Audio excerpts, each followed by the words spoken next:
Hi, welcome back to Cook&Fly. Thank you very much for watching this video. Today I want to share with you a beautiful recipe on how to do a molten chocolate cake. But before we start, if you like the videos, I will kindly ask you to subscribe to the channel so I can produce more videos like this, and don't forget to hit the like button. And you can also find Cook&Fly on Instagram, Facebook and Twitter. So if you're in any of those social media platforms, you can go and check it out as well. for this recipe we're gonna have to divide it into two steps, or two, First we're going to do the center of the chocolate cake, which is a chocolate ganache, and then we're going to prepare the rest. Alright, so I've got 100 grams of chocolate here. I'm just going to break it into small pieces so it's easier to dissolve in the milk. And while we do that, we can proceed and heat up the milk. For this recipe I'm using macadamia milk.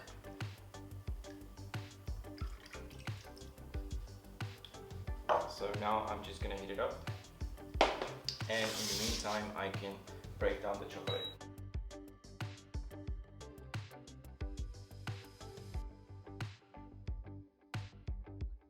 It took like 2 minutes to heat up the milk. Now I'm just going to mix it with the chocolate.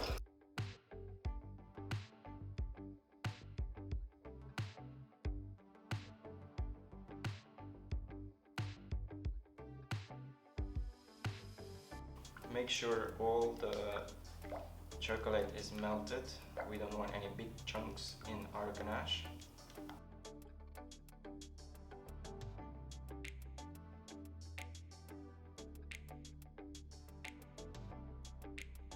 And you should end up with something like this. So you see how nice and silky it looks. That's what we want.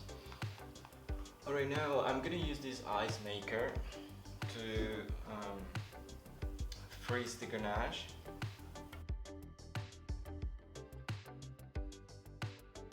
So I've got a little bit more than what I needed because of the size of my ice maker, but if you can use a bigger one, that would be nice, because you need around 12 or 9 only.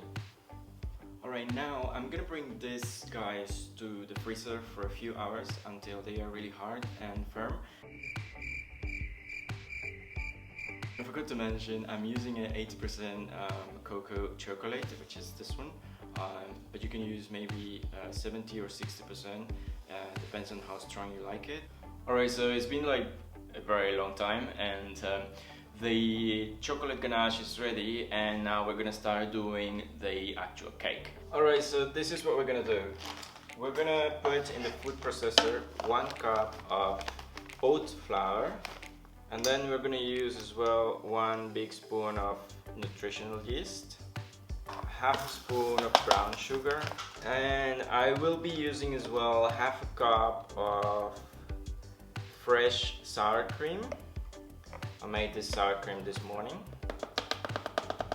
but you can use plant-based milk or any sour cream you can buy in the supermarket. Or if you want the recipe for this sour cream, I will be sharing it with you very soon. So if you want to get my recipe, don't forget to subscribe or hit the like button so you can be the first to know when I upload the video. Now I'm using about 100 grams of dark chocolate.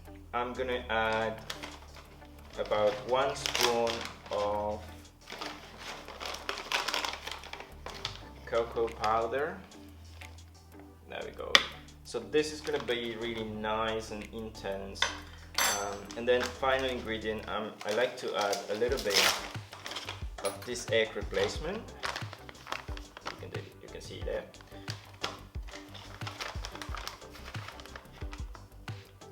There we go, just tiny bit. Sorry about the noise.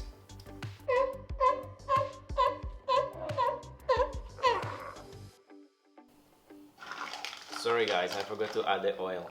So I'm using half a cup of any neutral oil you have at home.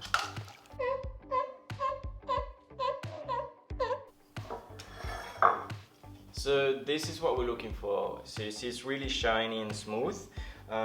If you think or if you see it's really thick, just add a little bit more of the vegan sour cream. So just put a little bit of oil and in those cupcake containers, and then just rub it with a piece of paper like this. We don't want a lot of oil in it because the recipe has oil already, and we don't want it to be that unhealthy. Even though we made it with oat flour, there's still sugar in it, and it's not so good. But the taste is amazing, and it's completely worth it. There we go.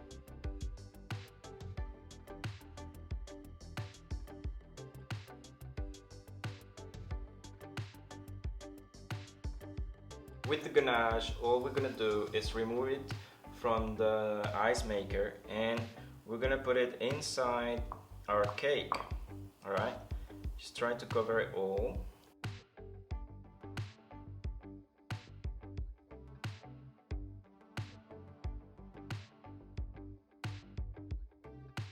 Alright, so I'm done with all the cakes. Now I'm gonna bring it immediately to the oven, because otherwise the chocolate ganache is gonna start melting, and we don't want that, because then if it melts before you bring it to the oven, it's gonna cook completely and it's not gonna be runny.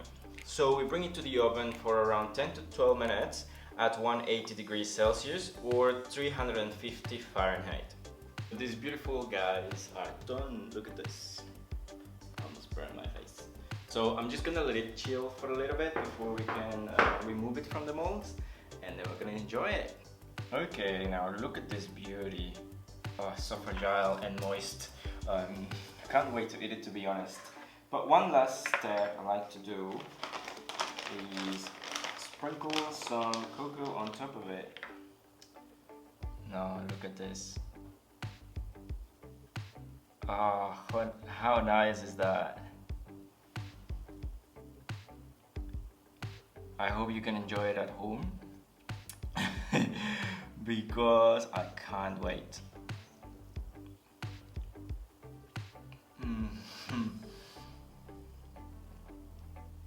This is so nice. I hope you guys can make it at home. I promise you, it won't disappoint you. And in the meantime, I'm gonna have to finish it. Alright, so that's it for today. Thank you very much for watching. And if you did like the recipe, don't forget to subscribe. I think I still have chocolate in my lips.